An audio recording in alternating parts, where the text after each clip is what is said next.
Señoras y señores, damas y caballeros, ladies and gentlemen, buenas noches y gracias por visitar nuestro teatro de la historia.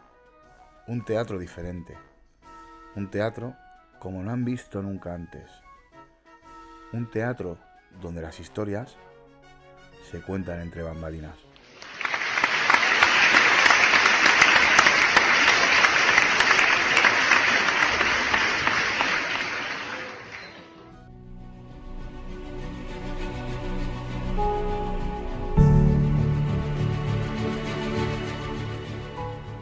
Una mujer es más que un cuerpo condenado por su biología. Marta Llamas.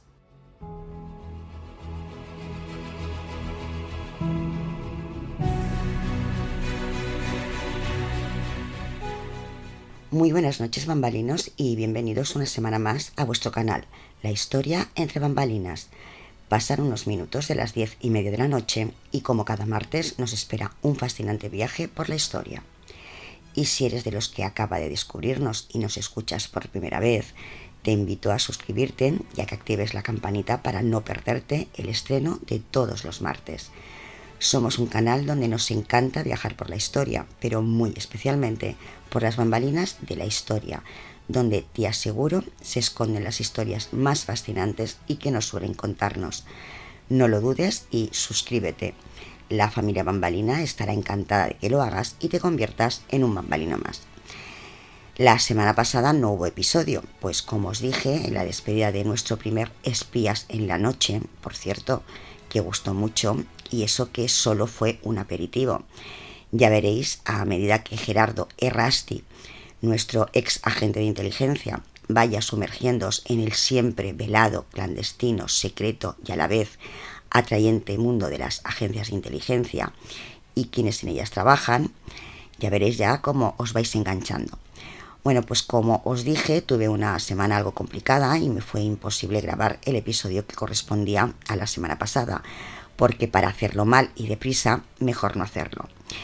Ya os dije en el primer episodio que soy extremadamente quisquillosa y exigente con mi trabajo y me gusta ofreceros precisamente un trabajo bien hecho, con el tiempo que requiere por mi parte y por parte de Ana, que es la que en verdad lleva el trabajo más complicado, que es la edición, por lo que lo hablé con ella y decidimos que mejor era dejarlo para la semana siguiente, es decir, para esta.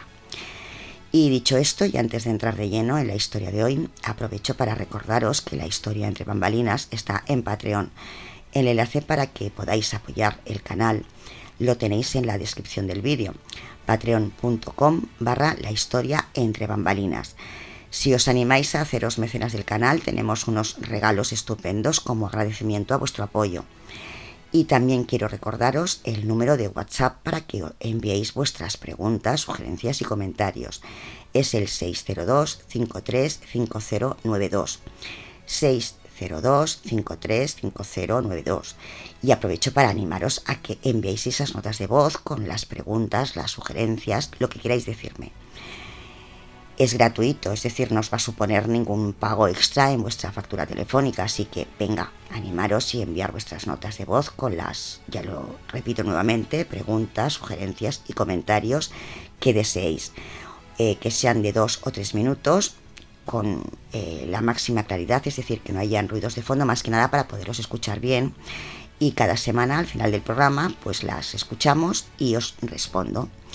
Y ya por último, no olvidéis que todos los miércoles a las 10 de la noche tenemos nuestra tertulia entre amigos, el nuevo espacio del canal donde me quito el gusanillo de la radio, como os dije, y la tertulia de mañana, como siempre, será un tema que os va a fascinar, ya lo veréis. Y ahora sí, vamos ya con la historia de esta noche, la historia de una mujer sin igual, valiente, luchadora, leal a sus convicciones y creencias. Ella es Catalina de Erauso, la monja alférez.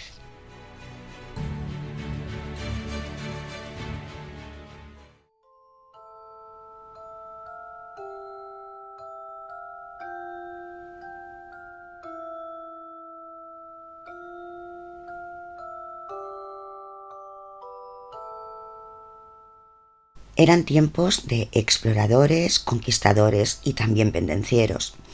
Esos tiempos en los que España era el gran imperio, el imperio donde nunca se ponía el sol. Los tiempos del rey Felipe II, llamado el Prudente, que gobernaba desde su amado monasterio del Escorial el destino y el designio de millones de seres humanos. Corría el año 1580, cuando el Reino de Portugal y sus dominios en América se habían incorporado por herencia a la corona española.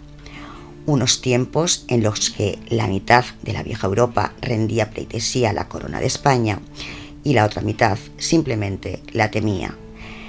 Y en el año 1592, apenas 100 años después del descubrimiento de América, el poderío español era incontestable y palmario, e incluso podemos afirmar que insultante para reinos como el holandés, el francés o el británico. Y en esos tiempos de gloria fueron miles los españoles que viajaron al Nuevo Mundo, atravesando la inmensidad de unos mares que desconocían, exponiéndose a los peligros de esa mar embravecida en ocasiones o a los posibles monstruos marinos de los que tanto habían oído hablar. Eso sí, dispuestos a conseguir un sueño, hacer fortuna. Unos para engrosar y enriquecer más si cabe sus arcas y posesiones, otros para salir de la vida de miseria, hambre y pobreza que habían tenido en su patria. Y todos ellos, los unos y los otros, listos y preparados para vivir las más arriesgadas e inverosímiles aventuras. En aquel año de 1592, México ya había sido conquistada, así como los territorios incas del Perú, pero no por ello se habían acabado las oportunidades de hacer fortuna. Y entre esos intrépidos buscadores de fortuna también hubo mujeres. Y entre esas mujeres de aquellos tiempos de exploradores y conquistadores, y en aquel año de 1592, nace en San Sebastián, en Guipúzcoa, nuestra protagonista de hoy, Catalina de Erauso. Mujer pero hombre, monja y militar, conquistador y viajera, Catalina de Erauso se forjó ella misma una vida impensable en su época si habías nacido mujer. Y es que en pleno siglo XVI, Catalina de Erauso se hizo pasar por varón. Durante su vida intervino en numerosas disputas, llegando a matar a varios hombres. Se embarcó camino de América, se alistó como soldado y luchó contra los mapuches, alcanzando el grado de alférez. Fue agasajada por el mismísimo rey Felipe IV y por el Papa Urbano VIII, quien le concedió permiso para vestir y firmar como un hombre. Y su vida fue glosada por el escritor y dramaturgo Juan Pérez de Montalbán, discípulo de Lope de Vega en su obra La monja alférez. Figura legendaria y sin duda novelesca, a medio camino entre la realidad y la ficción, el oxímoron de su seudónimo monja alférez nos remite a esa doble vertiente que la acompañará en tantas facetas de su vida. Su caracterización como hombre la hizo invisible incluso a su propia madre, que, encontrándosela en una iglesia de San Sebastián, no fue capaz de reconocerla, pues su apariencia le permitía camuflarse con una identidad falsa propia de un varón. En su retrato más conocido, un óleo sin firmar fechado en 1630, Catalina de Erauso aparece con atuendo soldadesco, golilla, alzacuello de hierro y coletillo de ante, este que estáis viendo ahora mismo en pantalla. Aunque de rostro imberbe, su mirada adusta refleja un aspecto recio y varonil que trasluce una expresión agresiva. Un retrato, por cierto, que durante siglos se atribuyó al artista sevillano Francisco Pacheco, a su vez maestro y suegro de Velázquez. Pero tras una reciente restauración se ha determinado la autoría al pintor madrileño Juan van der Hamer y León. Descubramos, pues, quién fue esta legendaria y a la vez desconocida mujer del siglo XVI. Catalina de Erauso era hija del capitán don Miguel de Erauso, hombre de mar y de pluma que se alistó en 1587 en la nao María San Juan, navío que formó parte de la Armada Invencible, y de doña María Pérez de Galarraga, una familia de muy buena posición, burguesa y acomodada. No en vano, el abuelo de Catalina poseía cuantiosas propiedades en la provincia y además era armador de 2 flotas, una dedicada a la pesca en Terranova y otra de transporte en el Golfo de Vizcaya y en las costas atlánticas peninsulares. Y también era una familia muy religiosa, eso sí, con una extensa prole, 8 hijos nada menos. Los varones Miguel, Domingo y Martín, quienes acabaron todos ellos alistados en las huestes españolas de las Américas, y las mujeres María Juan, Jacinta e Isabel, monjas profesas dominicanas en San Sebastián hasta el fin de sus días, Mariana, que se casó, y nuestra protagonista, Catalina. Pero ni la fecha de su nacimiento está clara. Catalina de Erauso nació en San Sebastián en el año 1585 o en el año 1592, pues ella afirmaba lo primero y en su partida de bautismo lo segundo. Catalina, desde su más tierna infancia, jugaba junto a sus hermanos y su padre al juego de la guerra. Era poco agraciada, más bien fea, con alguna vellosidad.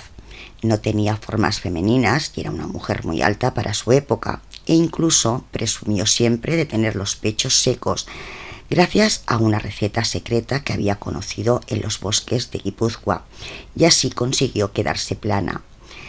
A la temprana edad de 4 años, junto a sus hermanas María e Isabel, fue internada en el convento de las Dominicas de San Sebastián el Antiguo para su formación como monja, donde una hermana de su padre era priora.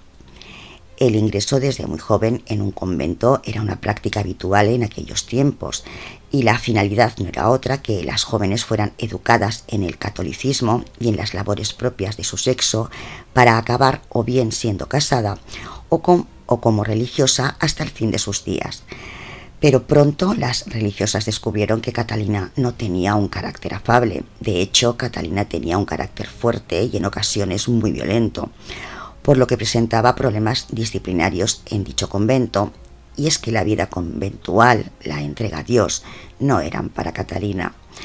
Aún así, creció entre rezos, salmos, oraciones, pero con 7 y 8 años tenía claro que aquella vida de recogimiento y virtuosismo no se había hecho para ella. Y su rebeldía, sus constantes y enfurecidas peleas con las otras novicias y sus propias hermanas, hizo que fuera trasladada al convento de San Bartolomé, de normas más estrictas que el primero, donde la cosa no mejoró.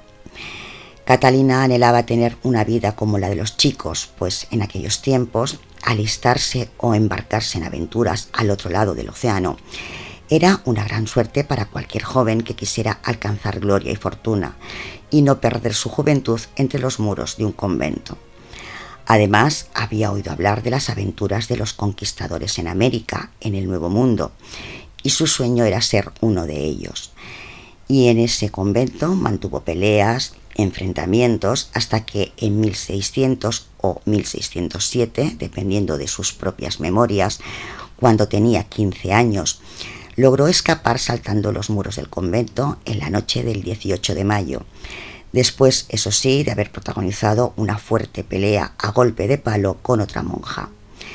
Robó unos paños, se confeccionó con ellos un atuendo de hombre, se cortó el pelo y se escondió en el monte. Algunas versiones cuentan que su atuendo de hombre, en verdad, fueron los ropajes de un agricultor que robó en una casona por la que pasó camino a los montes. No importa, pues lo cierto es que consiguió su objetivo, escapar de la vida del convento. Durante días se alimenta de raíces, hierbas, frutos silvestres y alguna que otra manzana. Harapienta y hambrienta llega al fin a Vitoria, pero no se identifica como Catalina de Erauso, siendo el inicio de una larga lista de nombres falsos, todos masculinos, y que irá utilizando a lo largo de su vida. Antonio de Erauso, Ramírez de Guzmán, Francisco de Loyola, Pedro de Uribe, diferentes nombres para diferentes peripecias. Trabajó siempre en trabajos propios para hombres: agricultor, mozo, mancebo de comerciante e incluso para un médico pariente lejano de su familia que no la reconoció. Y así fueron transcurriendo las semanas, los meses, mientras seguía soñando con las aventuras de los conquistadores más allá del océano Atlántico.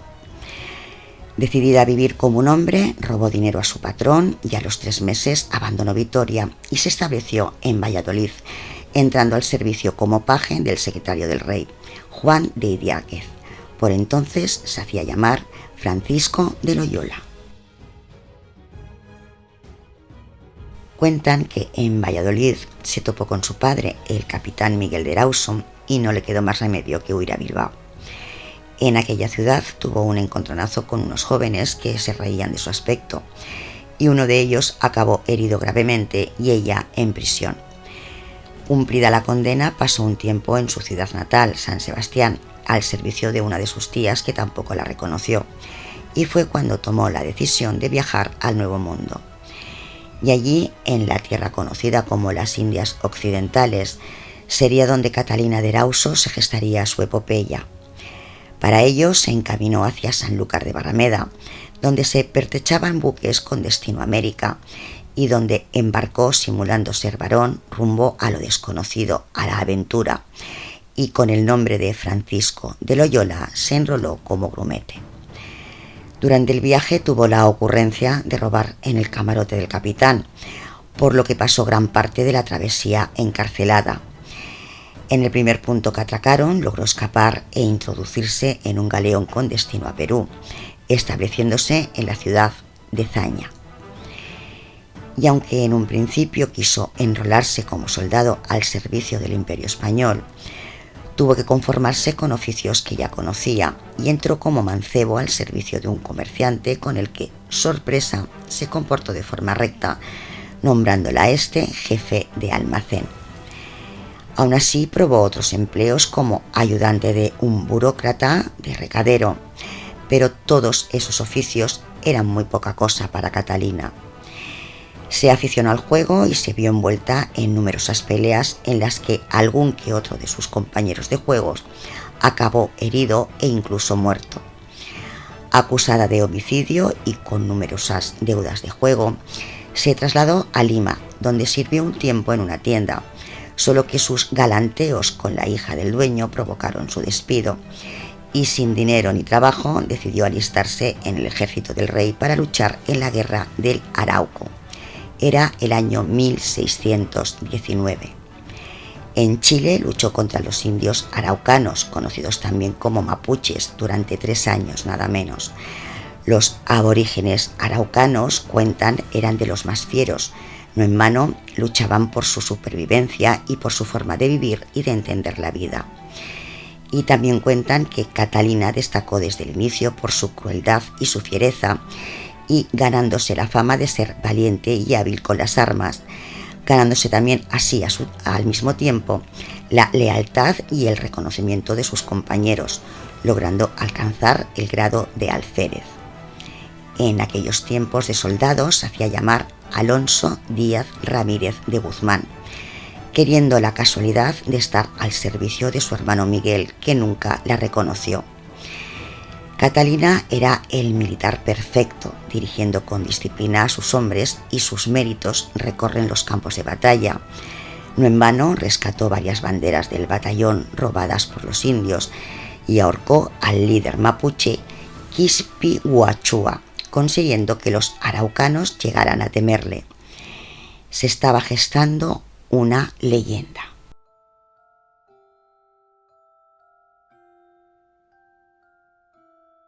La historia entre bambalinas con María Barbancho, donde se cuenta la historia sin juicios ni prejuicios. Y con su vuelta a Lima, también regresó su leyenda negra, una leyenda negra paralela a todos sus méritos en el campo de batalla, donde sus superiores confiaban plenamente en ella, a sabiendas que cualquier misión encomendada culminaría en un éxito. En Lima volvió el juego, volvió a las reyertas, a los duelos, y en uno de esos embates se enfrentó sin saberlo a su hermano Miguel, al que dio muerte. Y solo descubrió su identidad cuando, moribundo y acatando el protocolo de los duelos, Catalina se acercó a él y le preguntó cuál era su última voluntad. Y fue ahí cuando el hombre malherido le pidió que le trasladara a su familia en España lo que le había ocurrido y que su nombre era Miguel de Erauso. Y aquí la tragedia, pues sin pretenderlo, sin saberlo, había dado muerte a su hermano, el hermano militar que viajó a las Américas mucho antes que ella y al que apenas había conocido. Cuentan que, desconsolada, intentó atender al moribundo, incluso buscó a un cura para que le diera las últimas bendiciones, pero todo fue inútil y tuvo que escapar, aunque antes, y así ella lo escribió en sus memorias, acudió al funeral, eso sí, de incógnito, y según sus propias palabras, con el corazón roto por el dolor. Pero de nuevo se entregó a su pasión, la aventura, la conquista y el aumento de su patrimonio, y se enroló de nuevo en el ejército, y estuvo batallando contra los indios en la región de los Chunchos. Acabada la guerra, se estableció en Sucre, y una vez más se vio envuelta de nuevo en riñas y pendencias, matando a 2 hombres en sendas riñas de juego, siendo detenida y condenada a muerte, de la que se salvó gracias a que 2 testigos se retractaron cuando ya tenía la soga al cuello. No obstante, de nada le sirvió haber estado rozando la muerte. Su última aventura ocurrió en Cuzco.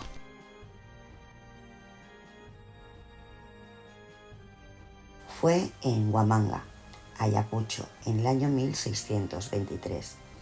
Unos cuentan que por el amor de una mujer, otros, sin embargo, afirman que el motivo real fue una partida de cartas que terminó con las espadas fuera de sus fundas, donde acabó con la vida de un tipo al que llamaban el Nuevo Cid. Gravemente herida, buscada como homicida por todo el Perú, es finalmente detenida, condenada por homicidio y sentenciada a muerte. Cuenta la historia que cercana ya a esa muerte, Catalina se confesó. Lo que se desconoce es si lo hizo pensando en salvar su vida o simplemente quiso ponerse a bien con Dios. Pidió ver al obispo y le confesó que era una mujer. Y también cuenta la historia que el religioso escuchó atónito aquella confesión sin poder dar crédito. Aquel alférez, el soldado temible y valeroso, resultó ser una mujer. También le pidió morir como mujer, a la vez que le reveló que en su niñez y adolescencia había vestido hábitos religiosos. El obispo, incrédulo, mandó llamar a unas matronas de confianza para que examinaran a Catalina y verificaran que era cierto lo que decía. Las matronas, tras desvestir al soldado que tenían frente a ellas, comprobaron que ciertamente era una mujer y además virgen. Catalina tenía 32 años. El prelado solicitó que Catalina cumpliera pena en el convento de Huamanga, pero su historia llegó al obispo de Lima, que la tuvo en el convento de las Comendadoras de San Bernardo durante 2 años. Por supuesto, la noticia no quedó exclusivamente en el ámbito de la Iglesia, llegando incluso a los oídos de aquellos que fueron compañeros de armas y que estuvieron bajo sus órdenes y que tampoco podían dar crédito.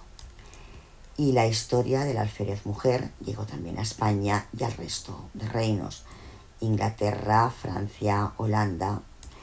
Fue perdonada regresando a España el 1 de noviembre de 1624, haciéndose llamar Antonio de Erauso, viaje que le sirvió para redactar sus memorias. Fue recibida por el rey Felipe IV, que, en contra de lo esperado, no le recriminó ni su mentira, ni sus asesinatos, ni su vida pendenciera, sino que la ratifica en su puesto de alférez y le concede, por sus méritos militares y sus servicios a la corona española, una pensión de 800 escudos, una pequeña fortuna para la época. Pero Catalina no se conforma con ese reconocimiento y viaja al Vaticano, donde es recibida por el Papa Urbano VIII, que conocía su historia, y en una de esas piruetas extrañas de la historia, el máximo representante de la Iglesia le concedió permiso para seguir vistiendo con ropajes de hombre e incluso militares, y también para firmar como hombre. Sus memorias, escritas de su puño y letra, se conservan en el Archivo de Indias en Sevilla. Sus últimos años los pasó en Madrid antes de regresar a América, donde entramos ya en el terreno de la leyenda. Era el año 1635, en el puerto mexicano de Veracruz, la primera población fundada por Hernán Cortés, donde se pierde su rastro. Unos cuentan que murió desembarcando durante una noche oscura con un fuerte oleaje y que Catalina simplemente se ahogó. Otros, sin embargo, aseguran, conociendo su espíritu intrépido y aventurero, que Catalina simplemente deseó desaparecer, que se olvidaran de ella. Pero incluso hay una tercera versión que afirma que se volvió arriera, que creó una empresa de transporte y que vivió más o menos feliz hasta el año 1650, año en el que murió a la edad de 58 años, aunque algunos apuntan que llegó a vivir hasta el año 1656. Sea como fuere, posiblemente, y conociendo cómo era Catalina de Erauso, murió luchando con alguien en un duelo a muerte, en una reyerta tras una partida de cartas, o perdiéndose en la Sierra Mexicana para luchar contra los indios. Una vida, la de Catalina de Erauso, de aventura, épica, y que además de la literatura ha sido llevada al teatro, al cine y a la televisión. Se desconoce dónde está enterrada, acrecentando así mucho más su leyenda. Y por lo que se sabe, mantuvo relaciones con varias mujeres, aunque para los más puristas lo hizo solo para mantener su falsa identidad de hombre, aunque también se sabe que con algunas de ellas llegó más allá del simple galanteo. Sin importarnos su condición sexual, Catalina de Erauso fue sin duda una mujer adelantada a su tiempo, una mujer aguerrida, valiente, incluso cruel, y que tuvo que servirse del engaño para alcanzar su sueño, ser una aventurera y una conquistadora. Y por si no lo sabíais, fue el rey Felipe IV quien la apodó con el nombre que ha pasado a la historia y a la leyenda: Catalina de Erauso, la monja alférez.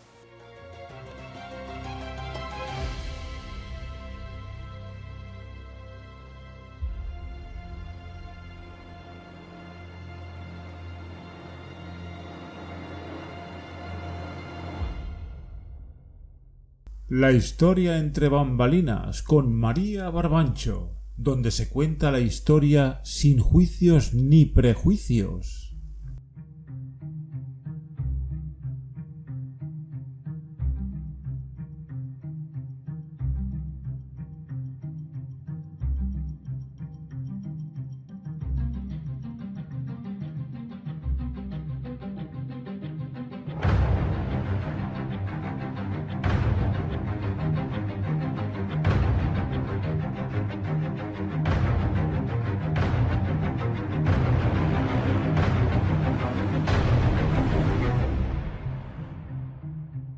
La corresponsal del misterio. Muy buenas noches, bambalinos, una semana más, y desde este bucle del tiempo en el que me encuentro os saluda la corresponsal del misterio.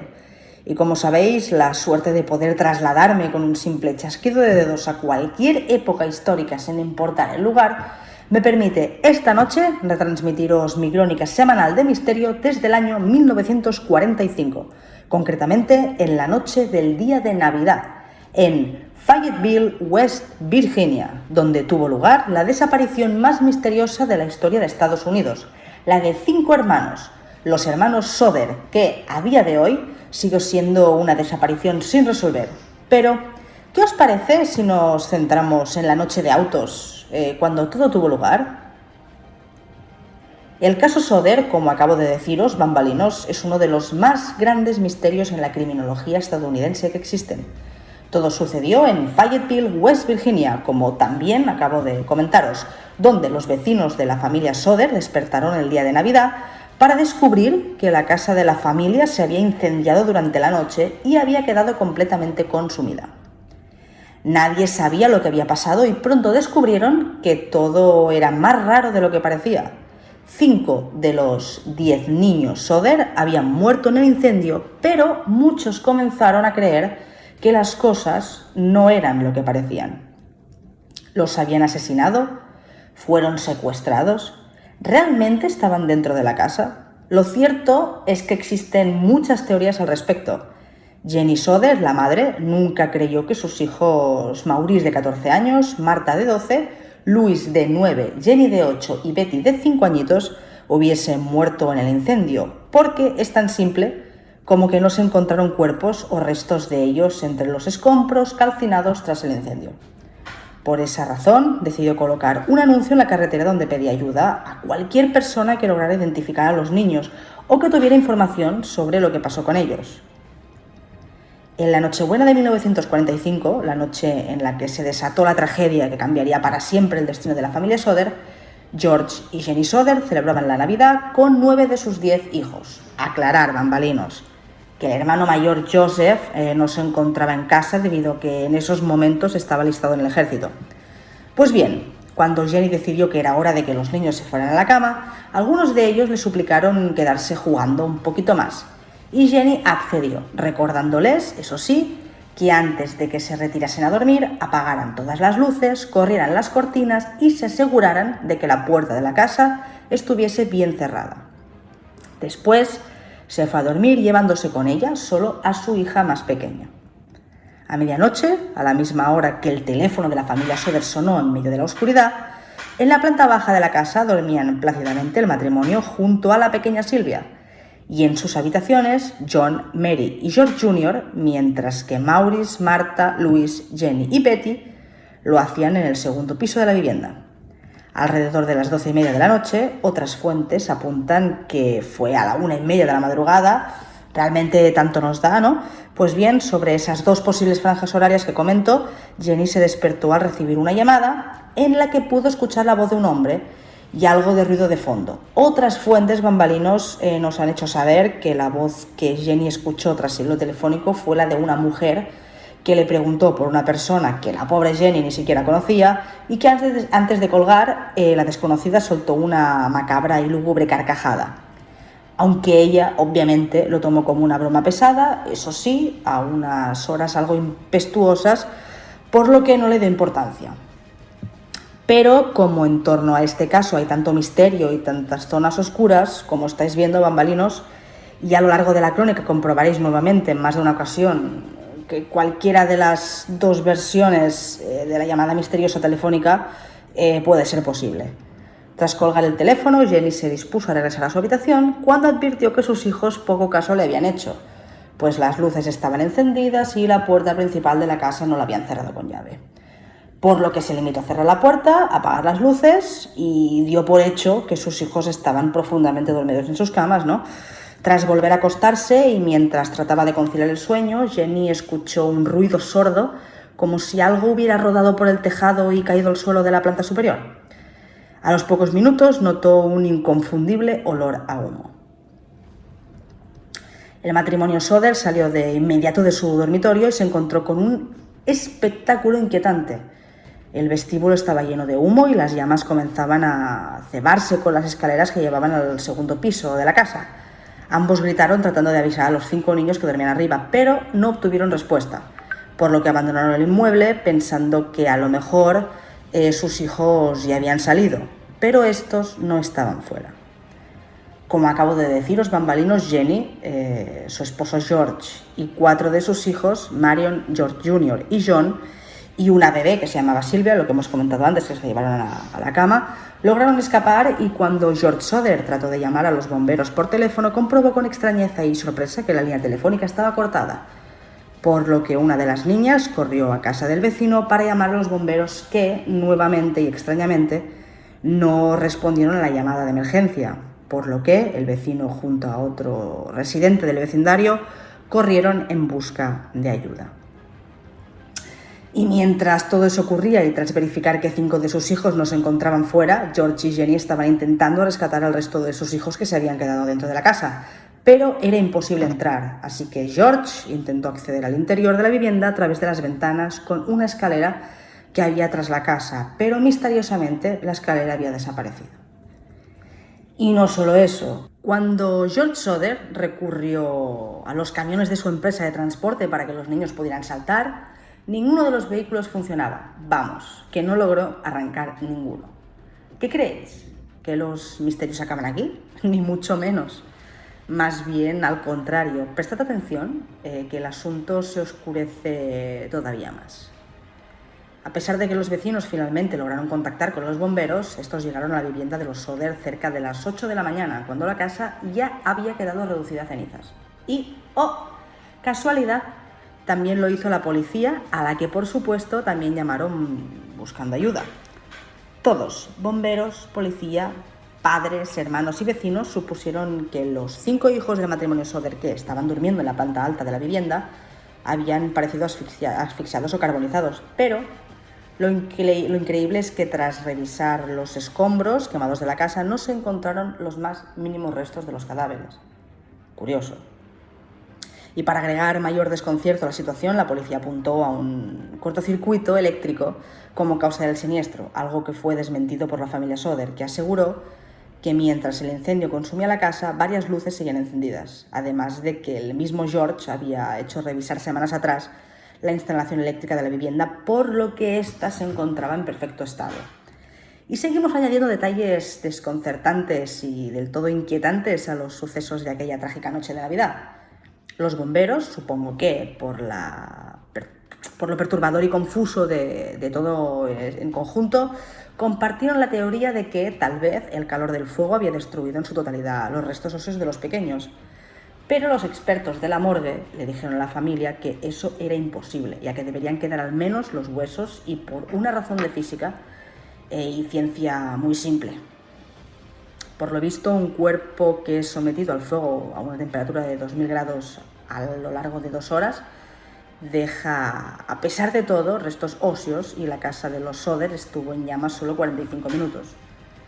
El juez de instrucción sentenció aún así que los niños desaparecidos habían muerto en el incendio, y una semana más tarde la justicia declaró oficialmente muertos a Maurice, Martha, Louis, Jenny y Betty Soder. Y el forense, que no vio ni el más mínimo rastro de los cuerpos de los niños, expidió el correspondiente certificado de defunción, ¿no? Aquí voy a hacer un alto en el relato para haceros saber, bambalinos, que la investigación policial y pericial duró apenas 2 horas, con la conclusión que os he contado hace un momento. La del claveado defectuoso, que el propio George Soder desmintió y demostró. Más que nada, para que os quede claro que este caso desde el inicio no es que sea misterioso, es que está plagado de zonas oscuras, muy oscuras, y que muy posiblemente hayan servido para que 77 años después sigamos sin saber qué pasó realmente con aquel incendio y con la desaparición de los hermanos Soder. O sea, realmente increíble. Pero prosigamos con el relato cronológico de los hechos. Los inconsolables padres estaban convencidos que la ausencia de restos y el hecho de que la línea telefónica había sido cortada significaba una sola cosa: sus 5 hijos habían sido secuestrados, y el fuego no había sido más que una distracción para hacerles creer a todos que los niños habían fallecido. Los Soder intentaron en vano que la policía y el FBI abriesen una investigación sobre el caso, e incluso intentando ellos mismos buscar pistas sobre el posible paradero de sus hijos, y que por lo visto y aparentemente dieron sus frutos cuando localizaron a 3 testigos que aseguran haber visto a los 5 niños después del incendio. Una mujer de Fayetteville, que los vio en un coche durante la misma noche del incendio, la camarera de un bar de carretera a 50 millas aproximadamente de su casa, que afirmó haberlos visto acompañados de varios hombres a la mañana siguiente del siniestro, y que incluso ella misma les sirvió el desayuno a los pequeños. Y la recepcionista de un hotel en Charleston, Carolina del Sur, a 700 kilómetros de distancia, que afirmó que los niños se habían alojado en su establecimiento una semana después del incendio, acompañados por 2 hombres y 2 mujeres que hablaban italiano, que viajaban en un automóvil con matrícula de Florida, y que en todo momento se mostraron en extremo reservados y recelosos, impidiéndole hablar con los pequeños. No permitían que los pequeños hablasen con nadie.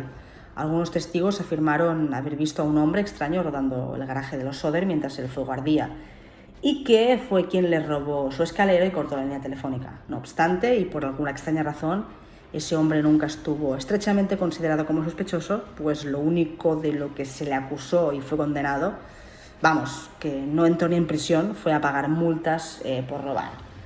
Y una mujer asegura haber visto a los niños en un vehículo arrancando a toda velocidad cuando el fuego estaba en curso. Pero la cosa no queda aquí. Los Soder también recordaron algunos sucesos extraños acaecidos antes del siniestro. Meses antes, un vecino había ofrecido a los Soder un seguro de vida para toda la familia. Pero la negativa de George Soder a contratar el seguro, y que además George era un conocido antifascista que había criticado públicamente al dictador italiano Benito Mussolini en el pasado, había devenido en una agria discusión en la que el vendedor le había dicho literalmente: su casa se convertirá en humo y sus hijos serán destruidos, y usted pagará por sus sucias opiniones sobre Mussolini. Y unos días antes de Navidad, los hijos mayores de la familia Soder habían visto a un hombre desconocido que dentro de un coche estacionado al otro lado de la calle parecía vigilar a los hermanos más pequeños cuando iban camino al colegio.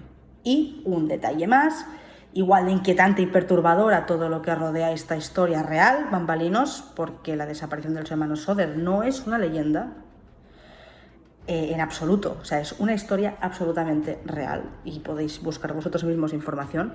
Pues como os decía, otro detalle inquietante es la declaración de un conductor de autobús que pasó por delante de la casa de los Soder durante la noche del incendio, que afirmó haber visto lo que parecían bolas de fuego lanzadas contra el tejado de la vivienda.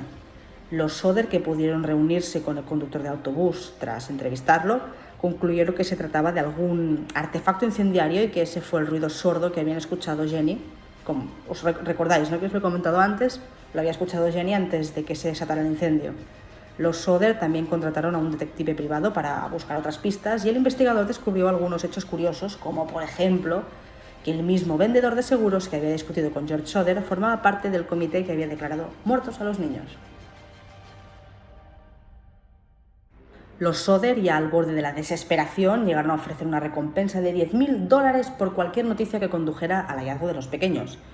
Pero todo fue inútil, pues no volvieron a saber nada sobre sus 5 hijos. Llegado a un punto, el matrimonio incluso barajó la posibilidad de que sus hijos hubiesen sido víctimas de una red ilegal de adopciones. Pero la mayoría de la gente cree que simplemente, y a pesar de lo doloroso y dramático, los niños Soder perecieron en el incendio de aquella noche y los Soder se negaron a aceptarlo. Pero también están los que creen que los niños fueron secuestrados y llevados a Italia. ¿Y por qué os digo esto, bambalinos? Pues porque se llegó a teorizar y a especular que los Soder, que vivían en una comunidad con muchos inmigrantes italianos y que por lo tanto pudiera existir la posibilidad de que el secuestro de los niños hubiese sido obra del crimen organizado, no solo por el origen italiano de la familia, sino también porque la empresa de George Soder se dedicaba al transporte de carbón y ese sector, justamente el del transporte, era un sector que tradicionalmente en esa parte del país y en esa época, es decir, esta en la que nos encontramos ahora mismo, vaya, donde me encuentro yo, estaba controlada por la mafia. Y es que muchos años antes de aquella noche trágica, el inmigrante italiano Giorgio Sodu, nacido a principios del siglo XX en Cerdeña, había emigrado en su adolescencia a los Estados Unidos junto a su hermano en busca de mejores perspectivas de vida.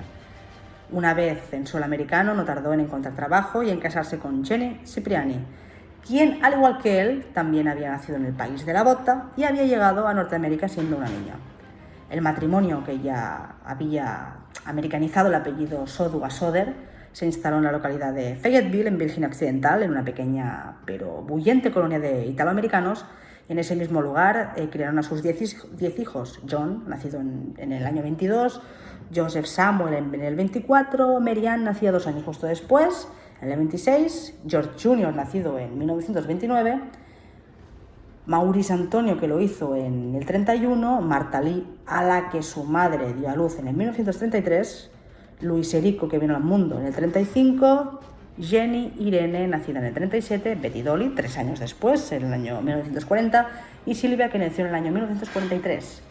Robert, el último hijo, el Benjamín, naciera en 1950. Yo sí que he querido hacer esta mini biografía sobre los orígenes de los Soder para que al menos podáis entender por qué muchas de las teorías sobre lo sucedido la noche de la Navidad de 1945 en la casa de la familia Soder apuntaron a la mafia. Pero como imaginaréis, los rumores y extraños testimonios sobre lo que pudo ocurrir, lo que sucedió Y lo que ocurrió realmente, que aunque parezca lo mismo, no lo es, son infinitas las teorías, ¿no? No obstante, la idea de que los 5 cadáveres fuesen quemados hasta hacerse polvo, sin dejar nada atrás de sí en el incendio de una noche, es tan poco plausible que enseguida se dio fiabilidad a todas y cada una de las declaraciones que asomaron con posterioridad. ¿Fue la llamada a la madre la noche del suceso una casualidad? Lo único cierto y que sí podemos afirmar, bambalinos, es que después de años de incertidumbre, sufrimiento y dolor, George Soder falleció en 1969 sin haber descubierto nada en absoluto sobre lo que les ocurrió realmente a sus 5 hijos. Su esposa Jenny moriría 20 años más tarde, en el 89, con el mismo dolor, sufrimiento e incertidumbre al desconocer el paradero y el destino final de sus hijos. Sus hijos y nietos prosiguieron con las indagaciones, pero con el mismo negativo y estéril éxito.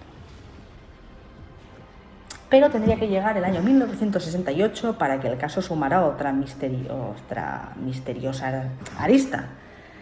Os cuento, bambalinos. A ver, a la casa de la familia Soder, a nombre de Jenny Soder, es decir, la madre, llegó una carta a la casa que contenía una fotografía de un joven veinteañero, moreno y de ojos oscuros, y que en su parte posterior llevaba una críptica inscripción que decía: Louis Soder, I love brother Frankie y little boys. A90132 o 35. Las autoridades, sin embargo, opinaron que aquello era una broma de mal gusto, pero los Soder creyeron que aquel joven de la foto podía ser de verdad su hijo Luis Erico, uno de los 5 niños desaparecidos, por lo que enviaron un detective a Kentucky, donde había sido sellada la carta, solo que lamentablemente no se obtuvieron resultados. El joven de aspecto italiano de la fotografía jamás pudo ser identificado. El caso de la extraña desaparición de los hermanos Soder a día de hoy sigue apareciendo en podcasts, documentales y sitios de true crime, pero no hay nada nuevo que ayude a descubrir qué pasó con ellos. Quedó así en el aire el halo de misterio sobre si los niños pudieron ser secuestrados y el incendio provocado para cubrir las huellas del secuestrador, una incógnita que sigue sin resolverse y que nos deja con una última pregunta. ¿Vosotros, bambalinos, qué pensáis de este misterioso caso? Y en cuanto al misterioso joven de la foto, ¿sería realmente uno de los niños Soder desaparecidos? Supongo, bambalinos, que eso ya es otra historia. La corresponsal del misterio desde Fayetteville, West Virginia, en la noche de Navidad del año 1945, para la historia Entre Bambalinas. La historia entre bambalinas con María Barbancho, donde se cuenta la historia sin juicios ni prejuicios.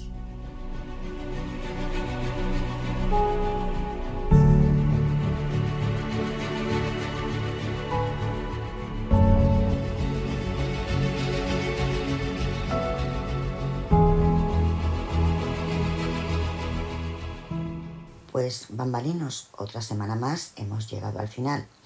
Pero no olvidéis que mañana a las 10 de la noche os espero en Tertulia Entre Amigos. Os recuerdo también el enlace de Patreon, patreon.com/la historia entre bambalinas, por si os animáis a apoyar el canal. Deseo, como siempre, que os haya gustado el episodio de hoy y no dudéis en dejar vuestra opinión en el cajón de comentarios de YouTube, y también podéis hacerlo en el perfil del canal en Twitter. También os agradeceré le deis al like y lo compartáis en vuestras redes sociales. Y si eres de los que acabas de descubrirnos, te animo a que te suscribas y a que te sumes a la familia Bambalina. Recordaros también que la historia entre bambalinas está en iVoox, Instagram, Facebook y Twitter. Volvemos a encontrarnos mañana miércoles a las 10 de la noche aquí en la historia entre bambalinas, en Tertulia Entre Amigos. Hasta entonces, que tengáis felices sueños bambalinos y no olvidéis vivir y disfrutar de vuestra propia historia.